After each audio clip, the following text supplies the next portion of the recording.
The forests of North America did not manage themselves. For at least 10,000 years, indigenous peoples burned them, deliberately, precisely, on a schedule. And those forests thrived. They were resilient, abundant, and almost never catastrophic. Then European settlers arrived, looked at what the Karuk, the Yurok, and the Blackfoot were doing with fire and called it primitive. They called it reckless. A Spanish governor made it a crime in 1793. The U.S. Forest Service later invented a slogan and a cartoon bear and convinced an entire nation that every fire was an enemy to be defeated. Today, the western United States carries a fire deficit of 94 million acres. The megafires you watch on the news every summer are not a natural disaster. They are the direct, documented, a measurable consequence of silencing the people who knew exactly what they were doing. Stand on the banks of the Klamath River in Northern California in early autumn before the rains come. The air smells like pine resin and something older, something ceremonial. The light falls through massive Douglas fir and tanoic in long amber columns, and the ground beneath your boots is thick with duff. Decades of unburned leaf litter silently layering over older decades. A century ago, this duff would not have been here. A Karuk fire steward would have burned it away already, deliberately, on a schedule older than any European institution still standing. They would have stood in this exact spot, reading the wind direction, reading the moisture content in the dry autumn grass, reading the particular way the understory light filtered down. And then they would have lit a fire.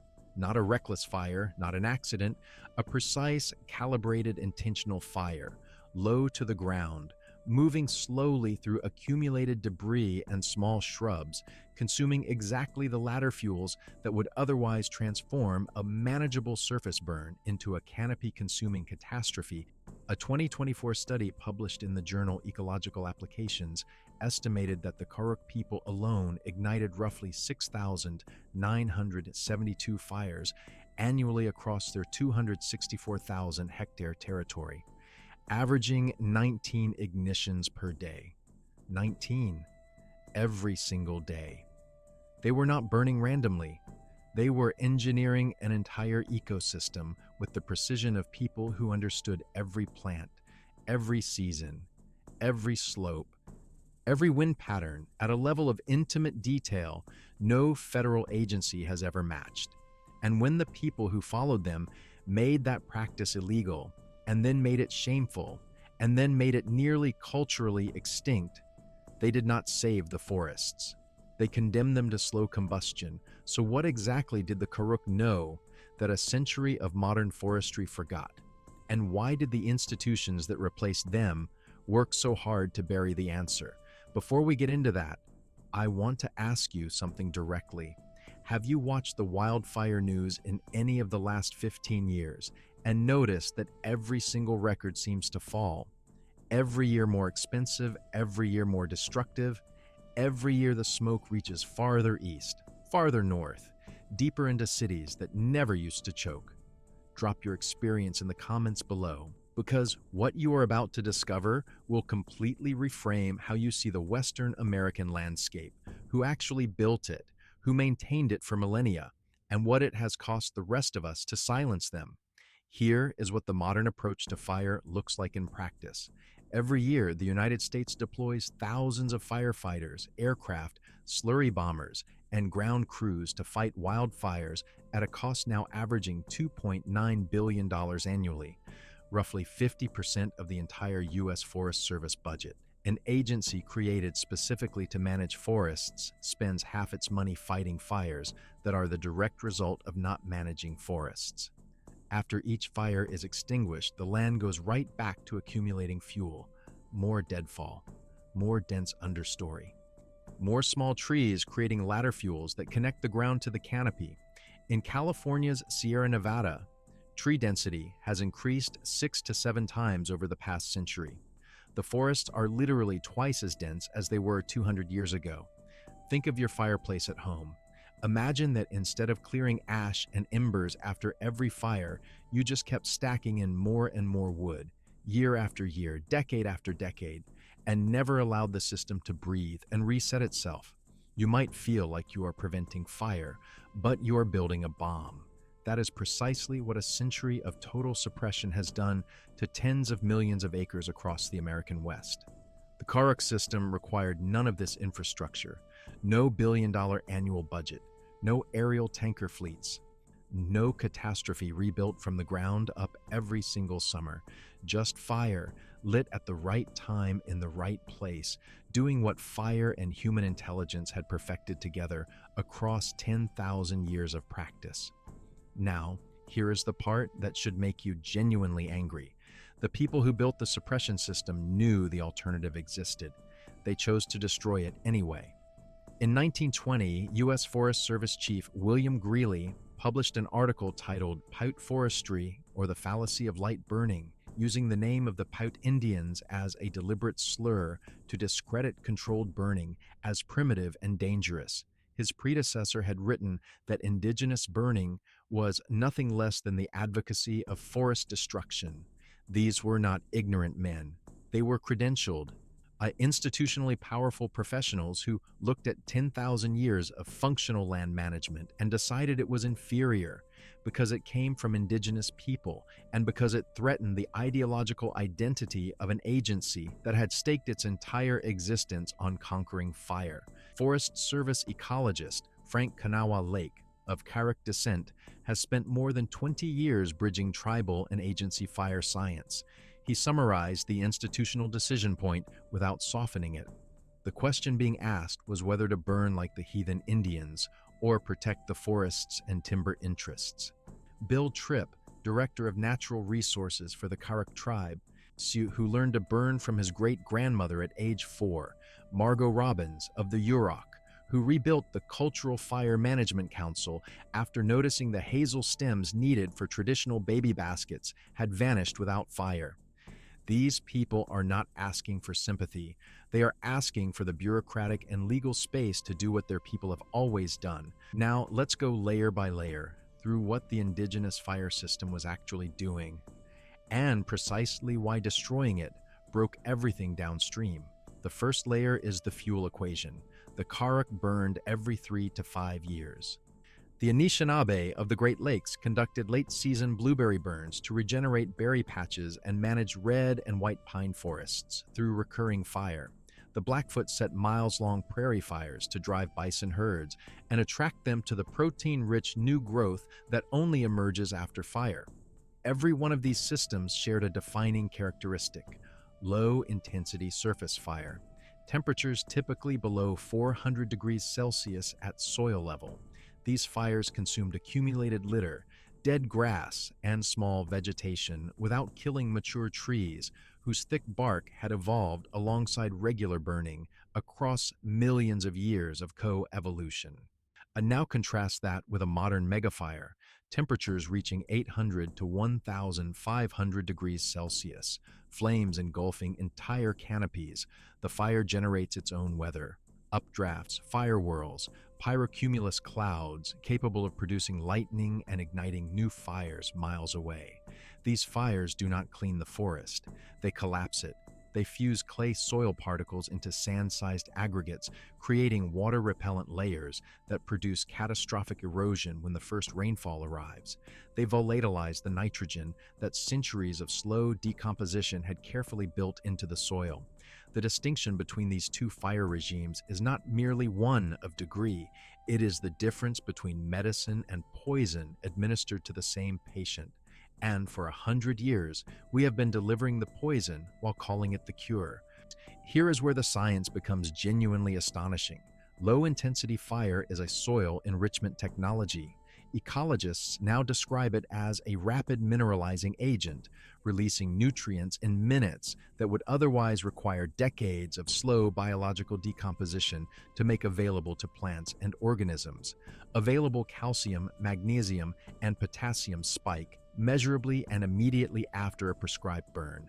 Soil microbial communities remain largely intact because the soil itself provides thermal insulation. Think of the ground as a living insulated barrier protecting the community inside it. a low-intensity fire sweeps across the surface. The barrier absorbs the heat. The organisms inside survive and begin metabolizing the suddenly abundant ash nutrients deposited above them. It is a feeding event disguised as a burning event. A high-severity fire eliminates the barrier completely. Everything inside burns with it. Indigenous cultural burning was a complete, integrated, self-sustaining system refined across 10,000 years of direct observation and consequence. The second layer is the evidence written into wood itself.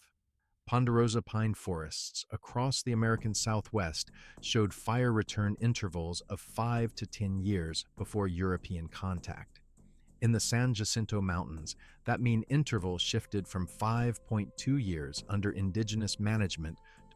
Christopher Roos analyzed a network of 4,824 fire-scarred trees and published in Science Advances in 2022 that indigenous fire management actively buffered climate influences on wildfire. In drought years, when natural fire would have been catastrophic, indigenous burning had already consumed the fuels that catastrophe requires. These people were managing climate risk with a tool that cost nothing, required no legislation, and left no ecological damage behind. If you are finding this valuable, hit like right now, because the next layer is where the arithmetic becomes genuinely staggering. The third layer is the math of catastrophe. A 2024 study in Nature Communications found that conventional suppression raised average fire severity by an amount equivalent to 102 years of additional fuel accumulation, or the full climate change impact of an entire century of 21st century warming. In 1988, the Yellowstone fires burned 793,000 acres, after a century of suppression had rendered the park's forests homogeneous and explosive. In 2018, the Camp Fire destroyed Paradise, California, killing 85 people and causing $16.5 billion in insured damage in a region that had gone over 100 years without ecologically normal fire. A 2025 Nature Communications study using more than 1,800 sites from the North American Tree Ring Fire Scar Network confirmed a persistent, substantial fire deficit across the continent, even after recent record wildfire seasons. That is the scale of debt accumulated by 100 years of decisions made by people who dismiss 10,000 years of working knowledge as something to be mocked, criminalized, and erased. There are 3 specific reasons the suppression system defeated what indigenous communities had built, and none of them have anything to do with forest health. First, speed. Industrial timber extraction required predictable, standardized forests. Fire-managed landscapes are dynamic, mosaic, and season-dependent. They resist industrial scale by their very nature. Second, skill cost. Cultural burning required knowledge accumulated over generations, transmitted through ceremony and oral tradition, calibrated to specific places by people who had lived there for centuries. That knowledge cannot be contracted out to a seasonal workforce or reduced to a bureaucratic protocol. Third, a catastrophic event that was almost completely misread. On August 20th, 1910, hurricane-force winds drove hundreds of small fires across drought-stricken Idaho and Montana into what historians call the Big Blow-Up. 3 million acres in 2 days, 85 people killed, towns leveled. The Forest Service was only 5 years old. 3 men who survived those fires, William Greeley, Robert Stewart, and Ferdinand Silcox, served consecutively as Forest Service Chief and institutionalized total suppression as official policy. In 1935, Silcox established the 10 a.m. policy, every fire suppressed by 10 in the morning after it was first reported. In 1944, Smokey Bear arrived, the longest-running public service campaign in American history. So, here is what you can actually do starting today. The first and simplest option is to direct support toward the people actively doing this work right now. The Karuk tribe signed the first state cultural burning agreement in California under SB 310 in early 2025. The Indigenous Peoples Burning Network includes more than a dozen tribes conducting cultural burns across the western United States. The Nature Conservancy's Training Exchange Program has trained more than 4,300 practitioners and placed 175,000 plus acres of beneficial fire on the ground. These fund the legal scaffolding, equipment, and safety infrastructure that make cultural burning possible at meaningful scale. The second option is to investigate what is possible on land you own or can influence. California's SB 332 created a prescribed fire claims fund specifically to reduce the liability exposure that kept private landowners from burning for decades. The USDA Forest Service publishes free tribal and indigenous fire tradition resources, documenting regionally specific burning windows and plant indicators, publicly available, practically useful, and almost never consulted by the people who could most benefit from them. The third option costs nothing but a shift in how you speak about this. When someone tells you all fire is bad, push back with evidence. A 20-year study at UC Berkeley's Blodgett Forest Research Station found that when the 2022 mosquito fire reached their experimental plots, treated areas survived, while untreated control plots lost more than 60% of their trees. The forest's indigenous peoples built through fire were measurably, repeatedly, peer-reviewed, confirmed more resilient than anything a century of suppression ever produced. The Karuk, the Yurok, the Anishinaabe, the Blackfoot, the Pueblo. They were not people who happened to use fire.